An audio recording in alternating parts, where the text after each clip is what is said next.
রাতুল। তার গায়ে ছেঁড়া নীল শার্ট, পুরনো প্যান্ট, আর মুখে সবসময় একটু দুঃখের ছাপ।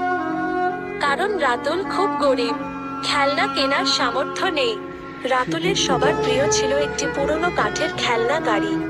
সেটা তার বাবা মারা যাওয়ার আগে নিজের হাতে বানিয়ে দিয়েছিল। সেই গাড়িটাই ছিল রাতুলের সবচেয়ে বড় সম্পদ, সবচেয়ে বড় সুখ। একদিন রাস্তায় খেলতে খেলতে হঠাৎ গাড়িটা হাত থেকে পড়ে ভেঙে গেল। রাতুল কাঁপতে কাঁপতে গাড়িটা কোলে নিল।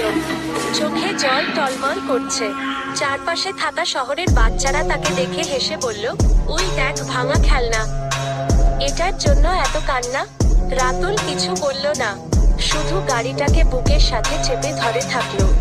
তার মনে হলো যেন বাবার শেষ স্মৃতিটাই হারিয়ে গেছে। সন্ধ্যায় বাড়ি ফিরে সে চুপচাপ গাড়িটার ভাঙা অংশ জোড়া লাগানোর চেষ্টা করলো।